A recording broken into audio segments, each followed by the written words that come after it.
नमस्कार मित्रों, ठीक प्रत्यय आपको पढ़ाया था, उसी तरीके से यह प्रत्यय भी हमने पढ़ा था, ठीक है। और याद करिए, यह प्रत्यय लगता है तो वही प्रारंभिक स्वर में वृद्धि होगी। आप में बदलेगा ई में बदलेगा, जैसे ललित में यह लगेगा लालिती बनेगा, मधुर में यह लगेगा माधुरी बनेगा। तो ये कुछ शब्द दिए मैंने, इनको लिखिए और टेस्ट है ये यह प्रत्यय का, आपको इसका आंसर लिखना है, ठीक है।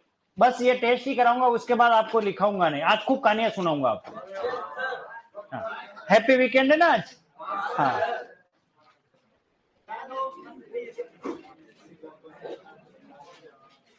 अरे आज तो शुक्रवार है ना, मैं तो आज शनिवार समझ रहा हूँ। अच्छा, महीना एंड हो गया। अरे कल शनिवार, ओके ओके, कल कहानियां फिर कल सुनाएंगे। आज ही सुननी है? ओके ओके ओके, कभी ना बोलो न। हाँ सही बात, आज लास्ट वर्किंग डे था। हाँ सही बात है, याद आ गया मुझे।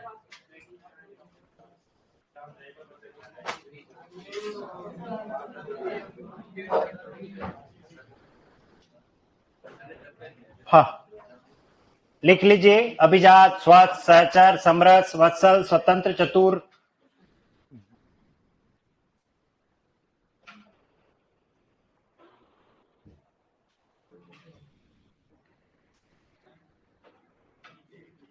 नेक्स्ट चलें।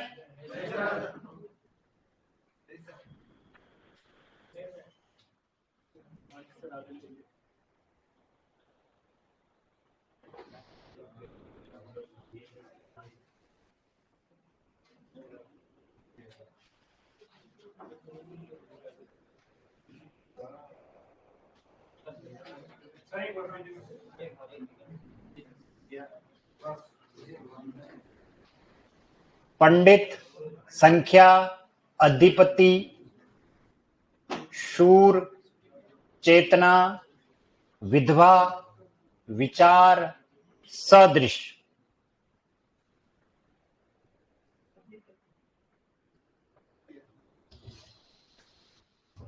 ये अभी एग्जाम आरपीएससी में आया हुआ है, अपने नोट से कहीं बाहर जाने वाला ही नहीं है क्वेश्चन, ठीक है। और कल आरएस का एग्जाम है, परसों है ना, और आप लोगों के भी एग्जाम होगा। हाँ, रविवार को होता ही है। नेक्स्ट ले ले।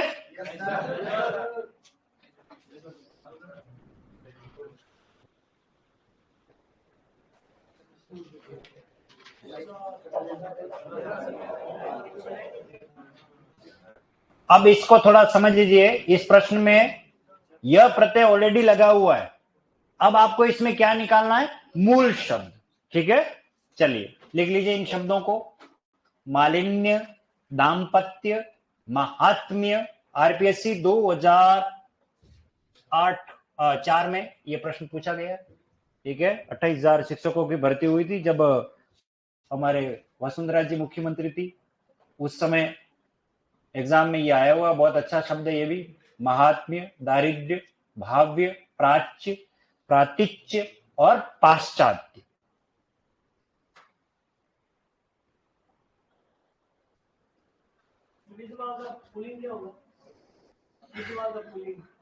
विदुर, विदुर। विधवा का पुल्लिंग के विलोम? हाँ ऐसे बोलो ना। मैं कह रहे हैं विधवा का पुल्लिंग क्या होगा? विलोम शब्द, अपोजिट जेंडर।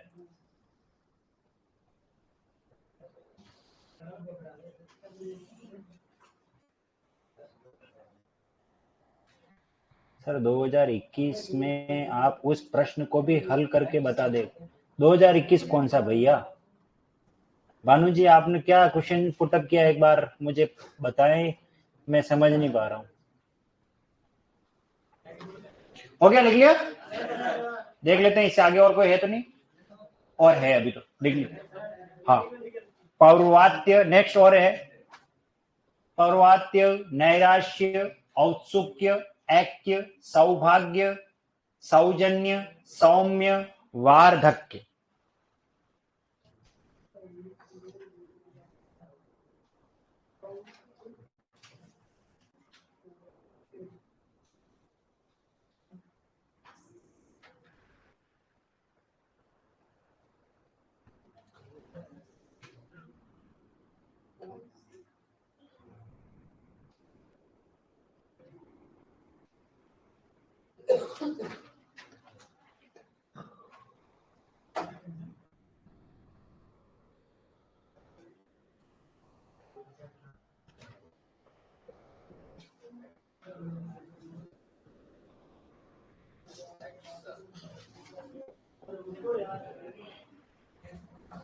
इससे आगे नहीं होंगे मेरे ख्याल से।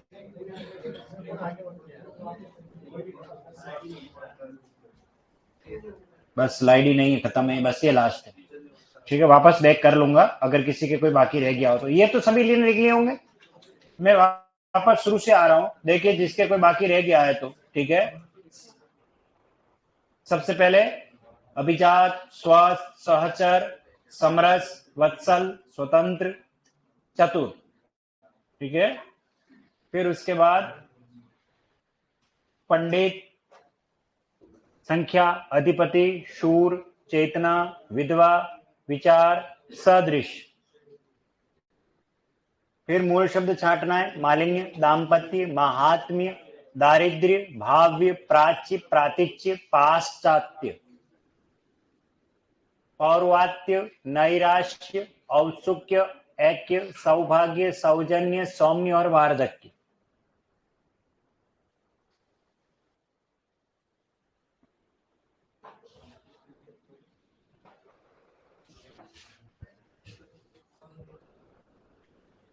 करिए इनको सोल्व, में देखता हूं। देख,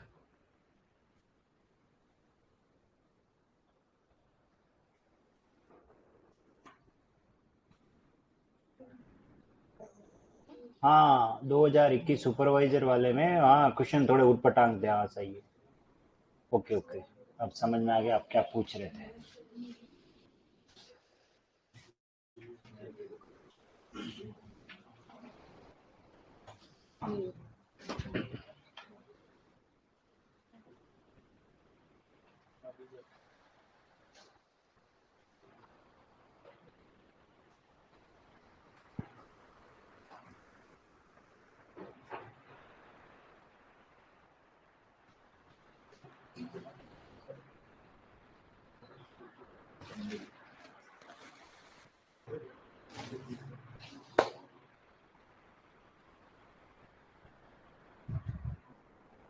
हो गए?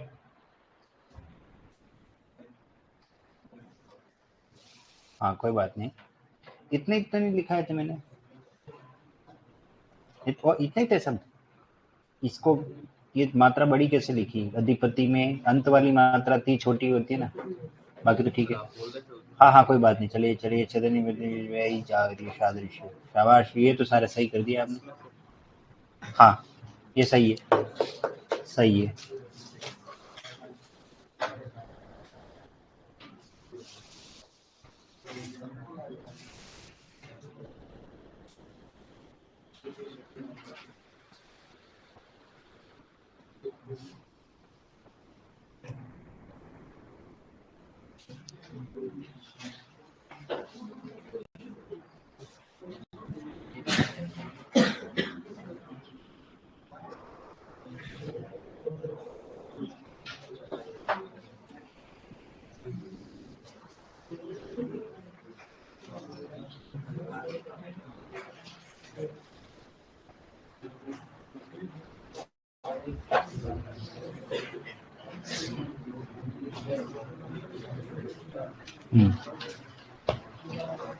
सही है।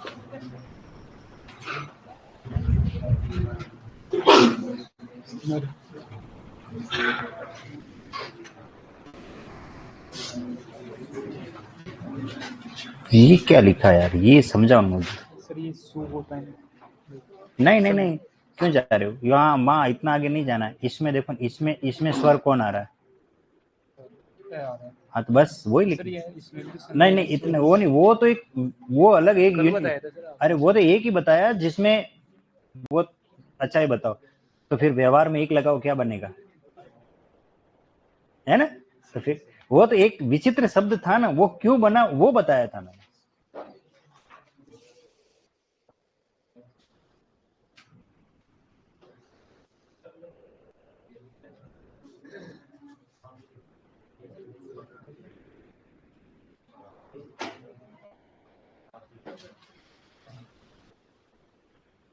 हो गए?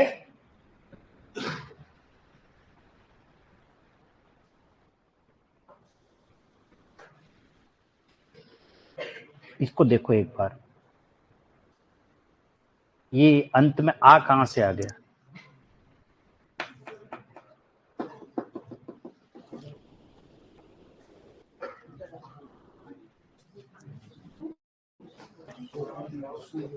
हो गए बेटा?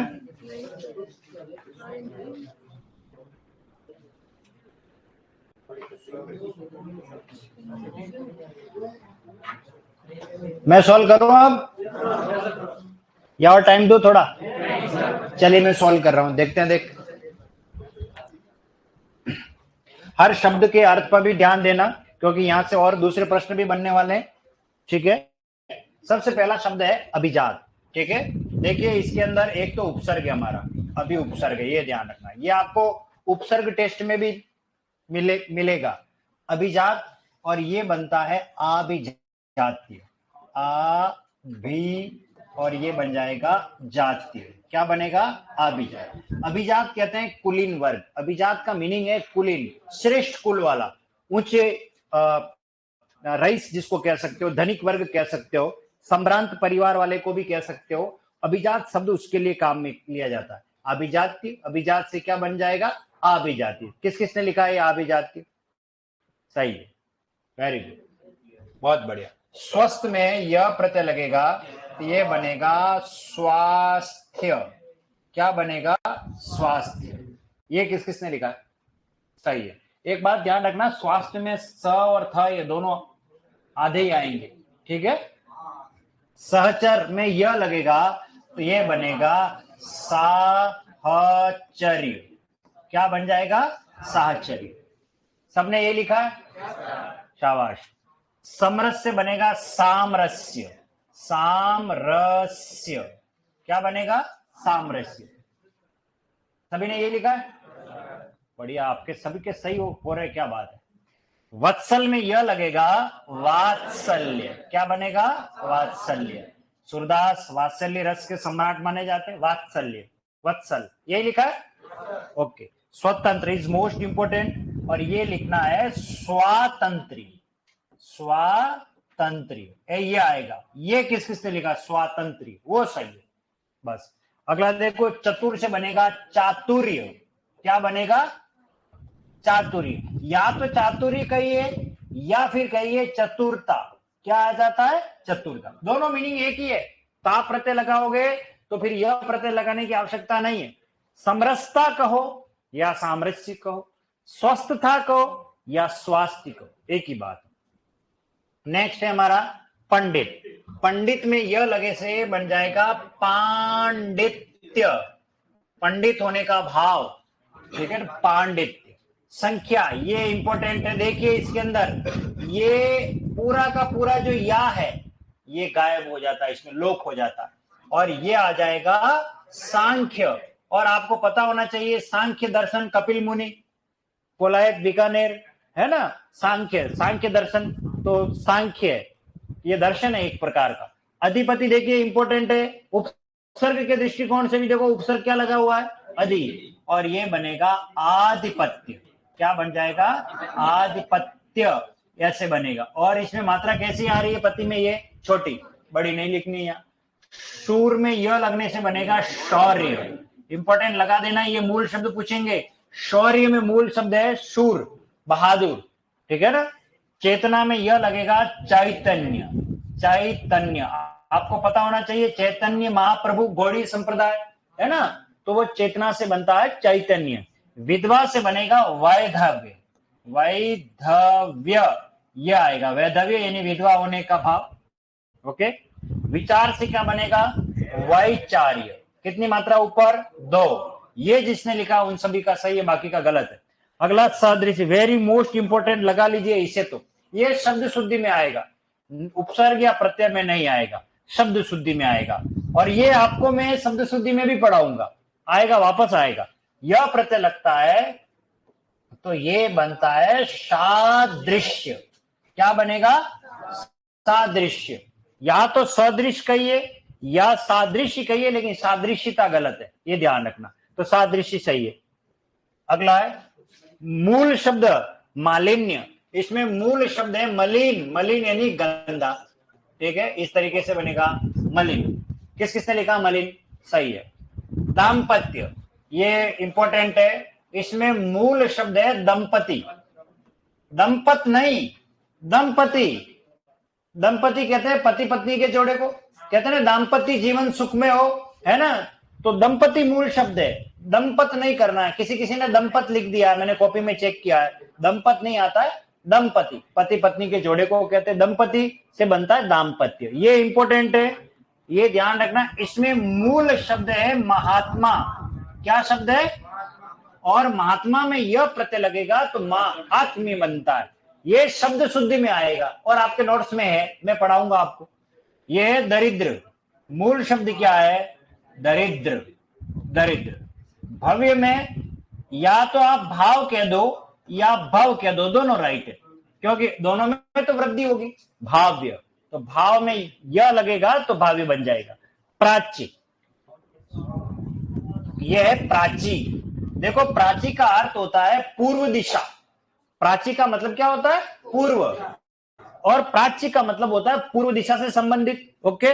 और ये एक और है प्रतीचि, इसमें आता है प्रतीचि, प्रतीचि का मतलब समझ लीजिए, प्रतीचि का अर्थ होता है पश्चिम, हम अभी तक पूर्व और पश्चिम दिशा पढ़ते आए, लेकिन इनका दूसरा नाम भी है, पूर्व को प्राची कहते हैं, पश्चिम को प्रतीचि भी कहते हैं, और पश्चिम दिशा से संबंधित अगर कोई बात कही जाएगी तो यह प्रत्यय लगने से बन जाएगा प्रातिच्य, यानी कि पश्चिम दिशा।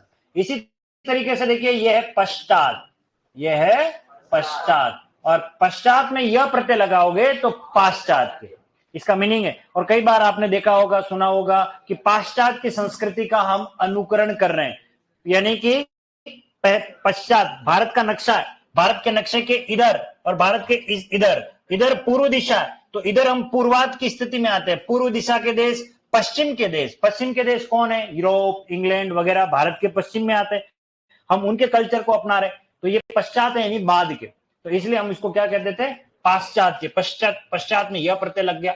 अगला देखिए पौर्वात्य, इसमें आता है पूर्वात, क्या आएगा, पूर्वात यानी पूर्व से संबंधित। नैराश्य, इसमें है निराशा, मूल शब्द है, निराशा में यह प्रत्यय लगने से बनता है नैराश्य, यानी निराश होने। औत्सुक्य, यह आ जाएगा उत्सुक, उत्सुक में यह प्रत्यय लगता है तो औत्सुक्य बनता है, ये मैं आपको पढ़ा चुका हूं। मत धन ऐक्य, मतैक्य, तो इसमें क्या निकलेगा, एक शब्द निकल जाएगा। सौभाग्य में मूल शब्द है सुभाग, जिसके भाग अच्छे हो उसको कहते हैं सुभाग, और यह प्रत्यय लगेगा तो ये ऊ बदलेगा औ में और सौभाग्य बन जाएगा। सौजन्य, ये बनेगा सुजन, अच्छे लोग, ठीक है, अच्छे लोग कार्यक्रम करवाते हैं, कोई भी हम लिखे देते हैं नीचे सौजन्य से, रोटरी क्लब, ये है ना, SBI बैंक की तरफ से, तो सौजन्य। सौम्य, ये आ जाता है सोम, सोम में यह प्रत्यय लगने से बनता है सौम्य। सोम चंद्रमा को कहते हैं, चंद्रमा जैसी शीतलता, स्वच्छता और धवलता लेकर के शांति से रहने वाला सौम्य वातावरण, अर्थात शालीन जिसको आप कह सकते हो। ये इसमें दो है, दोनों राइट है। अगर आप वृद्धक लिख रहे हो तो री किसमें बदलेगा बताओ, आर में, और कोई अगर वर्धक भी लिख रहा है तब भी राइट है, जैसे स्वास्थ्य वर्धक है तो वर्धक में यह लगे हुए तो क्या बन जाएगा, वार्धक, दोनों मान्य है, कोई गलत नहीं इसमें। हो गए सारे खत्म, अब कॉपी बंद कर लो, अब आपको लिखना नहीं है।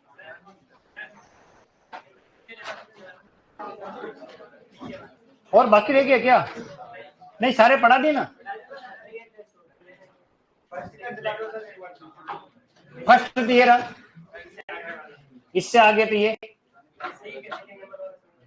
अच्छा हाँ ये बताया तो था ना मैंने, इस सांख्य में पूरी बात तो बताई, ये पूरा ये या का क्या हो जाता है, लोप हो जाएगा, ये या का लोप हो जाएगा तो बचा कौन है, यह। जैसे याद करो कल मैं पढ़ा के गया था पशु शब्द और पाशुक बन गया, कल मैंने कृतिका से क्या बनाया, कार्तिक, उसमें किसका लोप हुआ, इका। इसी तरीके से यहाँ या पूरा गायब हो चुका और ये क्या बन गया है, सांख्य बन गया। हमें इतना ध्यान रखना है, संख्या से संबंधित है, तो सांख्य में मूल शब्द क्या हो सकता है? संख्य तो हो ही नहीं सकता। संख्या कैलकुलेशन करते हैं, गणती करते हैं तो संख्या आनी चाहिए, इसलिए मूल शब्द तो निकलेगा संख्या। लेकिन जब इसका शब्द बनता है तो किसका लोप हो जाता है? या का, इसलिए मैंने इसको गोले में दिखाया। ठीक है। और सांख्य दर्शन के प्रणेता किसको माना जाता है? कपिल मुनि को माना जाता है। ठीक है, ये बात भी मैंने बताई थी आपको। ठीक है, चलिए अब हम बात कर लेते हैं। अब मैं उस जगह पे आ रहा हूं जहां हमने बात खत्म की थी। याद करिए, जब मैं प्रत्यय पढ़ाना आरंभ किया था तब मैंने प्रत्यय को कितने भागों में डिवाइड किया? 2। और मैंने ये कहा था कि कृत प्रत्यय और तद्धित प्रत्यय, 2 प्रकार के हमारे क्या होते हैं? प्रत्यय होते हैं। फिर मैंने तद्धित प्रत्यय में सबसे लास्ट वाला प्रत्यय पढ़ाया था अपत्यवाचक। कौन सा प्रत्यय पढ़ाया? अपत्यवाचक। उस प्रत्यय पर मैं पहले बात करूंगा, क्योंकि देखिए मैं अभी महत्वपूर्ण प्रत्यय पर ही बात कर रहा हूं। इक प्रत्यय और यह प्रत्यय बहुत महत्वपूर्ण है, इसलिए पहले मैंने इनको पढ़ाया। इनका स्थान कहां है और किस जगह है, वो जब प्रत्यय पढ़ेंगे उस समय आपको वैसे पता पड़ जाएगा कि ये प्रत्यय इस जगह पर थे, और मैंने आपको पूरे इतने डिटेल से पढ़ाए। अब हम बात करते हैं अपत्यवाचक प्रत्यय पर। वो अलग से प्रत्यय है, उसको अलग के साथ पढ़ेंगे, लेकिन सबसे इंपॉर्टेंट है, इसलिए इनको पढ़ा रहा हूं। और इसलिए पढ़ा रहा हूं क्योंकि इनका निर्माण प्रक्रिया का जो तरीका है वो यह प्रत्यय और एक प्रत्यय की तरह ही है, अपत्यवाचक। पहले तो इस शब्द का मीनिंग क्या है वो समझ लेते हैं। अपत्य एक शब्द है, इसका अर्थ होता है संतान। क्या अर्थ होता है? संतान। इसी को हम दूसरे नाम से भी जानते हैं, संतति। क्या नाम से जानते हैं? संतति, या आप इसे औलाद कह लो। बस ये मतलब कुल मिला करके जब भी संतान की बात हो, किसी औलाद की बात हो, किसी संतति की बात हो, तब अपत्यवाचक प्रत्यय दिमाग में आना चाहिए।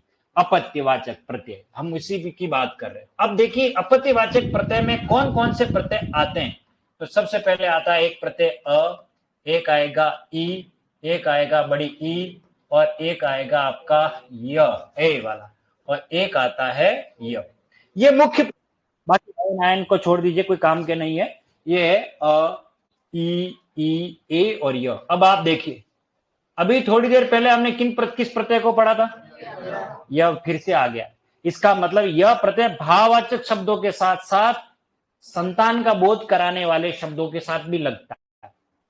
ठीक है। अपत्यवाचक प्रत्यय ये प्रत्यय है जब भी किसी संतान का बोध कराने वाले के साथ लगते हैं, तो लगने की जो प्रक्रिया है वो क्या है? वो ये है कि प्रारंभिक स्वर अ है या प्रारंभिक स्वर आ है, वो किस में बदलेगा? आ में। अगर प्रारंभिक स्वर ई है या बड़ी ई है या ए है तो किस में बदल जाएगा? आई में। और प्रारंभिक स्वर अगर उ या बड़ा उ या फिर कोई है ओ तो किस में बदल जाएगा? औ में। और प्रारंभिक स्वर री है तो किस में बदलेगा? आर में।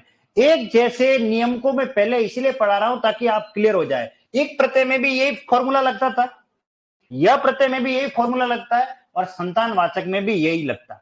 लेकिन इसमें एक बात आपको याद रखनी है, अगर कहीं ई आ रहा है तो ई अकॉर्डिंग टू यण संधि ई हमेशा य में बदलता है, और उ हमेशा किस में बदलता है? वह में बदलता है। किस संधि में? यण संधि में। ये बेसिक बातें हमको संधि की भी याद रखनी है कि उ हमेशा किस में बदलेगा? वह में। और ई कहां बदल जाता है? यह में। कब किस जगह पर बदलेगा वो तो मैं उदाहरण सहित समझाऊंगा। ठीक है। अब इनमें से हम सबसे पहले नंबर पर बात करेंगे, वो कौन सा प्रत्यय? हमारा अ। ठीक है, सब संतानवाचक प्रत्यय ही है, तो पहले इन्हीं पर हम बात करने वाले हैं। सबसे पहले नंबर का हमारा प्रत्यय आ रहा है अप्रत्यय। ठीक है, इनके उदाहरणों को लिखने का मैं आपको पूरा टाइम दूंगा, लिखने पर ज्यादा जोर मत देना, समझना जरूरी है, क्योंकि ये प्रत्यय आज की क्लास में खत्म हो जाने चाहिए। मुझे जहां तक लगता है, मुझे लगता नहीं खत्म होंगे, क्योंकि वैसे आधा घंटा तो हमने पहले ले लिया, क्योंकि बड़ा चैप्टर है, बहुत सारी कहानियां भी है। बिना कहानी कहे भी मैं इसको पढ़ा सकता हूँ, पर मैं चाहता हूँ वो बिंब सारा दिमाग में हो जाए। कुछ चीजें ऐसी भी होगी किसी को पता नहीं है, कुछ पौराणिक आख्यान उससे शब्द से जुड़ा हुआ, वो भी आपको नॉलेज में हो जाए। सबसे पहले अप की बात करें, देखिए ये एक शब्द है मनु। निर्माण प्रक्रिया अच्छी तरीके से समझना, ऑटोमेटिक सब चीजें समझ में आ जाएगी। और ये प्रत्यय लग रहा है हमारा अ। जब भी ये प्रत्यय लगता है एक प्रत्यय की तरह ही फॉर्मूला लागू होगा। म प्रारंभिक स्वर बदलेगा आ में, ये बन गया मा। यहां तक बात समझ में आ गई। ये जो अंत वाला ऊ है ये बदलेगा व में। किस में बदलेगा? व में। और ये न पूरा का पूरा लिखा जाएगा और क्या बन गया? मानव।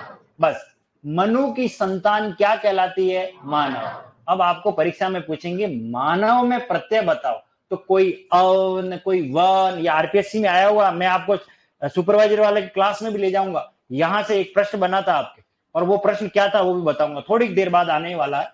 मनु में अ लगने से क्या बनता है? मानव। ठीक है, यानी मानव किनकी संतान है? मनु की संतान है। इसी तरीके से ये एक शब्द है दनु, और प्रत्यय लगेगा आपका अ, और द का क्या बनेगा? दा। ऊ किस में बदलेगा? व में। और ये न पूरा दनु की संतान दानव। दानव कहते हैं राक्षसों को, अर्थात राक्षसों के पप्पा कौन है? धनु। याद रखना, राक्षसों के पप्पा कौन है? धनु। धनु की संतान दानव कहलाएंगे। ठीक है, इसी तरीके से देखिए ये कौन है? रघु। प्रत्यय क्या लगा? अ। अब मुझे बताओ क्या बनेगा? राघव। रघुपति राघव, पतित पावन रघुकुल रीत, प्राण जाए, ये है रघु वंश, रघु की संतान। और कौन थे रघु की संतान? राघव। राघव किसे कहते हैं? भगवान राम को। बात समझ में आ गई होगी मेरे ख्याल से। इसी तरीके से आगे चलते हैं। ये एक शब्द है यदु। क्या शब्द है? यदु। प्रत्यय क्या लगा? अ। और य से क्या बनेगा? या। और क्या बनेगा? यादव। यदुवंश, यादव कुल, तो यदु की संतान क्या कहलाया? यादव। बात समझ में आ गई? ठीक है, चलिए आगे चलते हैं। यह है कुरुवंश, और प्रत्यय क्या लगेगा? अ। अब देखो प्रारंभिक स्वर बोलो कौन है? उ। तो ये बदलेगा आउ में, और ये बनेगा कौ। और इसके अंदर उ है, वो बदलेगा किसमें? व में। और ये र पूरा, तो कुरु की संतान क्या बना? कौरव। याद रखना, ये आरपीएससी में आया हुआ है, मतलब आपके एग्रीकल्चर सुपरवाइजर में वो प्रश्न ये पूछा कि कौरव में मूल शब्द क्या है? कुरु। कुरुवंश, कुरुवंश। ठीक है, इसी प्रकार से एक और वंश है हमारा, पांडु। कौन सा है? पांडु। और प्रत्यय क्या लगा? अ। और क्या बनेगा? पांडव। पांडु की संतान क्या कहलाई? सभी जानते हो आप, पांडव 5 भाई जो थे वो है ना, उनको कहा जाता है, तो पांडु की संतान पांडव। ठीक है, ऊ किस में बदल रहा है? व में बदल रहा है, ये ध्यान रखना हमें। ठीक है, इसी प्रकार से देखिए ये एक शब्द है विष्णु। क्या लिखा है? विष्णु। प्रत्यय क्या लगा? अ। टी किस में बदलेगा?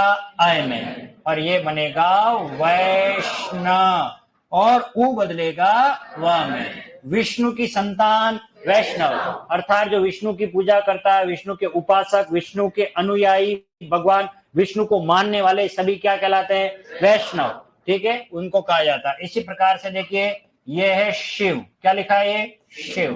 प्रत्यय क्या लगा? अ। ई बदलेगा आय में, और क्या बनेगा? शैव। ऐसे आएगा, शैव।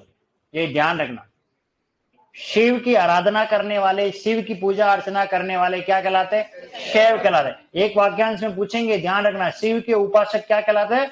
शैव कहलाते। ये ध्यान रखना। ठीक है, इसी तरीके से देखिए ये एक शब्द है जिन। क्या लिखा है? ये जिन। प्रत्यय क्या लगा? अ। और ई बदलेगा आय में, और क्या बनेगा? जैन। जिन से क्या बन गया? जैन। इस तरीके से शब्द बना हुआ है। ये जैन शब्द का निर्माण जिन में अ लगने से क्या बना है? जैन शब्द बना हुआ। इसी तरीके से आगे देखिए, कुछ ये सभी सब संतान का बोध करा रहे, लेकिन कुछ शब्द ऐसे हैं जो ध्वनि साम्य होने की वजह से वो इसमें उदाहरण में आ जाते हैं, पर वो संतान का बोध नहीं कराते। और वो कौन से शब्द है वो भी देख लेते हैं। जैसे ये एक शब्द है गुरु, और प्रत्यय क्या लगा? अ। और ये बनेगा गौरव, यानी बड़ा होने का भाव। लेकिन ये अप्रत्यय लगने से बना हुआ है, गुरु में अ लगेगा तो क्या बनेगा? गौरव। इसी प्रकार से देखिए ये एक शब्द है लघु, ये भी संतान का बोध नहीं करा रहा है, पर आएगा लघु में, तो ये बनेगा लाघव। क्या बनेगा? लाघव। लघु से क्या बन गया? लाघव। क्लियर? इसी प्रकार और दूसरे उदाहरण ले लेते हैं। यह है प्रथा। ये मोस्ट इंपोर्टेंट शब्द याद रखना, आगे मैं पढ़ाऊंगा। प्रथा और प्रथा दो शब्द होते हैं। एक शब्द होता है प्रथा और एक शब्द होता है प्रथा। ठीक है, दोनों में अंतर है। प्रथा रिवाज को कहते हैं, रीति रिवाज। हमारे यहाँ घूंघट निकालने की प्रथा है, रीति रिवाज। और प्रथा कहते हैं कुंती को। किसको कहते हैं? कुंती को कहते हैं। और अब यहाँ प्रत्यय लग रहा है आपका कौन सा? अ। री किस में बदलेगा? आर में। अंत वाला तो स्वर गायब हो ही जाता है और ये बन जाता है पार्थ। अर्थात पृथा की संतान पार्थ। पार्थ कौन है? अर्जुन। अर्जुन को कहा जाता है, याद रखना, पार्थ अर्जुन को कहा जाता है, ध्यान रखना। इसी प्रकार से देखिए, ये एक ऋषि हुए भृगु। प्रत्यय क्या लगा? अ। री बदलेगा आर में और उ बदलेगा व में और क्या बनेगा? भार्गव। अर्थात भार्गव ऋषि, भृगु की संतान भार्गव। री बदलेगा आर में, ये ध्यान रखना। इसी प्रकार से देखिए, ये एक शब्द है सिंधु और प्रत्यय क्या लगेगा? अ। ई बदलेगा आई में और ये बन जाएगा सैंधव। सैंधव घोड़े को भी कहा जाता है और नमक को भी कहा जाता है। तो सिंधु से क्या बनता है? सैंधव। बात समझ में आ गई? देखो, जहां जहां ऊ आ रहा है वो किस में बदल रहा है? वह में बदल रहा है, नहीं वह में बदल रहा है। तो मनु से क्या बना? मानव। धनु से, रघु से, यदु से, कुरु से, पांडु से, विष्णु से, शिव से, जीन से, गुरु से, लघु से, पृथा से, भृगु से और सिंधु से। ऐसे बहुत सारे शब्द हैं, ठीक है। इससे ये कौन सा प्रत्यय चल रहा है हमारा? अ। इसी तरीके से अब अगला प्रत्यय हमारा जो आता है वो आता है ई। कौन सा है? ई। ई प्रत्यय, ठीक है। चलिए इसको भी थोड़ा समझ लेते हैं। जैसे देखिए, ये एक शब्द है दशरथ। क्या शब्द है? दशरथ। प्रत्यय क्या लगेगा? ई। तो द किसमें बदलेगा? दा में और ये बन जाएगा दासरथी। क्या बनेगा? दासरथी। देखिए, ये अगर प्रत्यय नहीं पढ़े, डायरेक्ट शब्द परीक्षा में दे दिया जाए कि दासरथी का अर्थ बताओ, 10 रथों वाला, दशरथ का सारथी, न जाने क्या क्या विकल्प आपको मिलेंगे, पर एक भी विकल्प सही नहीं होगा। दशरथ भगवान राम के पिता का नाम है और उनकी संतान कौन है? राम। उनको कहा जाता है, लेंस लेके ढूंढोगे ये नहीं मिलेगा आपको। दासरथी का मीनिंग पर्यायवाची कोश ढूंढते रह जाओगे, लेकिन दासरथी भगवान राम को कहा गया है। किसको कहा गया है? राम को। हो सकता है वो पर्यायवाची कोश में पर्यायवाची का प्रश्न पूछते, दासरथी का मीनिंग क्या होता है, दशरथ का सारथी वगैरह, ऐसे आपको गुमराह करने के लिए कुछ भी दिया जा सकता है। दशरथ में ई लगने से क्या बना? दासरथी। ये ध्यान रखना, ठीक है। चलिए आगे देखते हैं। एक शब्द है, ये है शरद और प्रत्यय क्या लगेगा? ई और क्या बनेगा? सारथी। देखिए, ये जो रथ के साथ है उसको कहा जाता है, शरद से सारथी शब्द बना हुआ, लेकिन बहुत सी जगह पर आपको सारथी में ई की मात्रा बड़ी मिलेगी। बहुत जगह पर मैंने इसको है ना बड़ी मात्रा में देखा है सारथी को, पर ध्यान रखना सारथी में मात्रा कैसी आती है? छोटी आती है। इसकी एक बहुत बढ़िया मतलब मेरे से जुड़ी हुई एक कहानी भी है, मतलब को इंसिडेंट कह सकते हो ये आप, ठीक है ना। हमारे उदयपुर में कोचिंग चलता था बहुत पहले, जहां मैं पुलिस सब इंस्पेक्टर के बैच को पढ़ाता था। पुलिस सब इंस्पेक्टर के बैच को पढ़ाता था। ये बात लगभग होगी मेरे ख्याल से 2016 या 17 के आसपास की। और उस कोचिंग का नाम था अर्जुन क्लासेस के नाम से, जयराम जी पिंडेल जी का वो कोचिंग चलता था। और वहीं उसके दूसरे फ्लोर पर एक और कोचिंग खुला था जिसका नाम था सारथी। तो जैसे सीढ़ियां चढ़ते हैं तो सारथी वो पेंटर लिख रहा था, मेरा तो स्वभाव है, कोई गलत लिख रहा होता तो मैं बोल देता हूँ, टोक देता हूँ। तो वो सारथी कोचिंग क्लासेस ऐसे लिख रहा था, तो मैंने कहा भाई ये तो गलत है, इसको तुम सही करो। बोले मुझे तो यही कागज पे लिख के दिया है, मैं तो यही लिख रहा हूँ। मैंने कहा ठीक है। फिर क्या हुआ, जैसी क्लास खत्म हुई और इनॉग्रेशन था, बोले सर आपको ऊपर बुला रहे हैं, आज हमारे एक नए कोचिंग संस्थान का भी उद्घाटन हुआ है। मैंने कहा चलो चलते हैं। तो वहां रिसेप्शन में एक लड़की बैठी हुई थी, तो मैंने उससे ये कहा कि ये कोचिंग तो खोल तो दिया है और आरएस के नाम का। मैंने कहा इसकी मात्रा गलत है, मात्रा गलत है, ये सारथी नहीं होता, सारथी ये होता है। तो इत्तेफाक से वो लड़की जो बैठी थी उसके पापा हिंदी के लेक्चरर थे, हिंदी के लेक्चरर थे। तो बोला कि नहीं ये तो सही नहीं है आप जो बता रहे हो, मेरे पापा हिंदी के व्याख्याता। मैंने कहा बेशक आपके पापा हिंदी के व्याख्याता होंगे, परंतु यहाँ वो गलत हैं और यही बात है। किसी ने पहली बार मुझे चैलेंज कर दिया कि नहीं सर आप गलत हो। मैंने कहा मैंने आज दिन तक कभी कोई बात बिना प्रमाण के कही नहीं। मेरे मुझे तो खाना भी नहीं भाया, तुरंत उसी समय घर गया, घर जाकर के सारी प्रामाणिक किताबें जितनी थी सबकी फोटो लेकर के बकायदा पेज नंबर वाइज सब लेकर के फिर मैं वापस अगले दिन, क्योंकि वो अगली क्लास तो हो गई थी, जैसे ही मैं गया फिर मैंने कहा देखिए ये सारे देखिए प्रमाण है, मुझे एक प्रमाण बता दो जहां मात्रा बड़ी आती होती। यानी मेरे पापा ने कहा था, ठीक है, उसने ये बात कही। मैंने कहा ठीक है। फिर उसने ये बात कही कि मेरे पिताजी ने आपको पढ़ाया। तब तो फिर मुझे और इस चीज को मतलब एक्सप्लेन करना में मजा आने लग गया। बड़े चलो मैं जिनसे मतलब इस बात के लिए मतलब वाक युद्ध चल रहा है वो मुझसे पढ़ा चुके हैं, तो मेरे लिए तो अच्छी बात है कि मैं इस पर मैं अपने गुरुजी को मैं ये बात बता रहा हूँ। तो फिर बोले कि जैसे वो सारे प्रमाण मोबाइल में उसने देखे, एक एक चीज ली और अपने घर जाके पिताजी को बताई। पिताजी को कहा कि नहीं राकेश सही है। पिताजी ने क्या बात कही कि राकेश सही है, क्योंकि हो सकता है किसी से कोई गलती हो सकती है। फिर अगले दिन जब वो मैं आया तो नेम प्लेट चेंज था, मात्रा सही थी। और आज आरएस की कोचिंग करवाता है हमारा, वो उदयपुर में सारथी कोचिंग क्लासेस है, महेंद्र सिंह जी भाटी जी चलाते हैं। उसकी बड़ी कहानी है, ठीक है ना। कभी जाएं, कभी कोई अगर व्यक्तिगत रूप से अगर कोई उनको जानता हो तो जरूर आप कहना कि राकेश सर ने जब ये सारथी कोचिंग बना था ना तब उसकी मात्रा देखिए, आज मैंने उसकी मात्रा सुधरवाई तो उसका देखिए कितना प्रभाव ये रहा, क्योंकि वो एक एजुकेशन संस्थान है। कोई दुकान होती तो बात अलग है, अगर किसी कोचिंग का नाम ही गलत है तो फिर आप दूसरों को क्या पढ़ा रहे होंगे। आप समझ रहे इस चीज को। इसलिए जब भी किसी का भी कोई भी नामकरण किया जाता है उसकी मात्रा पहले देख लेनी चाहिए, क्योंकि गलत तो नहीं है, उसके पीछे कोई ऐसी बात तो नहीं है। ऐसे ही हमारे उदयपुर में एक और कोचिंग है, चिंतामणि कोचिंग क्लास, उसकी भी मात्रा मैंने सुधरवा दी। हाँ, और इस बात को लेकर के जब भी मैं कहता हूं, क्योंकि मैंने वहां खूब पढ़ाया, लगभग 2013 से 2020 तक मैंने क्लासें ली। नवनीत नागर जी का कोचिंग चलता है। वो मुझे ये इत्तेफाक मेरे साथ होते हैं जब मैं उदयपुर में स्वजित्या क्लासेस में सेकंड ग्रेड का बैच पढ़ा रहा था। और आपको पता होना चाहिए आचार्य रामचंद्र शुक्ल की एक पुस्तक है चिंतामणि, सेकंड ग्रेड हिंदी में चलती है, वो मैं पढ़ा रहा था। तो मुझे पता है चिंतामणि एक पुस्तक है, उस पुस्तक में चिंतामणि आचार्य रामचंद्र की जो पुस्तक है उसमें मात्रा छोटी है। लेकिन चिंतामणि कोचिंग जब खुला तो वहां वो सर भी थे और वो कहते हैं कि नहीं चिंतामणि में मात्रा बड़ी आती है। तो मैं तो प्रमाण के बगैर बात करता ही नहीं। इत्तेफाक से मैं उसकी उत्साह एक निबंध है उसकी फोटोकॉपी कराने गया था। मैंने कहा देखो सर ये चिंतामणि की मात्रा छोटी होती है, बड़ी नहीं होती है। उन्होंने ये कहा कि जिसने ये बताया है मुझे, उन्होंने किताब छापी थी चिंतामणि शिक्षा मनोविज्ञान, किताब दिखाई मुझे को देखो सर ये किताब छापी है। मैंने कहा किताब तो सर आपने बहुत बढ़िया छापी है, लेकिन ये पहले ही पेज में आपने गलती की है, चिंतामणि गलत लिख दिया। इतने लार्ज स्केल पे किताब छप गई, अब तो गलती तो हो गई, उसको वापस संशोधित कर देना। ठीक नहीं की ये मुझे नहीं पता।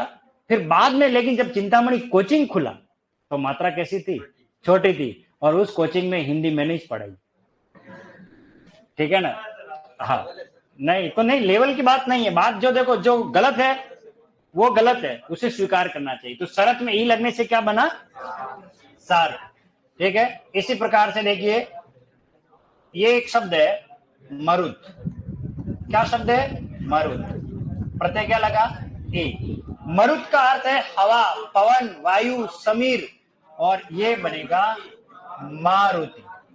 मारुति 800 नहीं है ये, हाँ, पवन पुत्र हनुमान, मारुति नंदन मारुत को, ठीक है ना। मारुति भगवान हनुमान को कहा जाता है, इसलिए मारुति सुजुकी ये नाम दिया है, हनुमान की तरह तेज दौड़ने वाली कार। उन्होंने ये थीम कहां से ली, यहां से।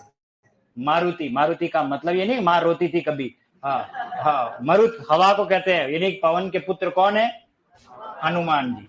अगला वेरी मोस्ट इंपोर्टेंट, ये शब्द शब्द शुद्धि में आएगा वाल्मीकि, और प्रत्यय लगेगा ई, और क्या बनेगा वाल्मीकि, ये शब्द आएगा वाल्मीकि, ठीक है। चलिए इस पर थोड़ी कहानी सुना देता हूं मैं आपको वाल्मीकि के बारे में, ठीक है ना। ये पहली कहानी, कहानियां तो खूब है आज, ठीक है, टाइम आप सुन लो, सुन लेना। देखिए ये जो वाल्मीकि है, ये वास्तव में वाल्मीकि नहीं था, ये पहले एक डाकू था और इसका नाम था रत्नाकर। क्या नाम था? रत्नाकर। डाकू रत्नाकर के नाम से बहुत फेमस था, ठीक है। जिस प्रकार एक टीचर का काम है पढ़ाना, एक डॉक्टर का काम है इलाज करना, वैसे एक चोर का काम है चोरी करना, एक डाकू का काम है, पेशा है डाका डालना। तो ये लूटने का काम करते थे, कोई भी आ रहा है उसको, राहगीर को लूटते थे और जो भी धन संपदा मिलती वो अपने घर ले जाते, परिवार का भरण पोषण चलता था। ऐसे ही कुछ साधु संत वहां से जा रहे थे और देखा कि साधुओं के पास तो बड़ी बड़ी पोटलियां हैं।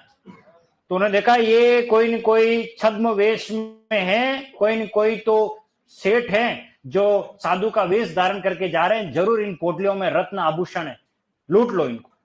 तो बंदी बना लिया सबको, लूटने लगे।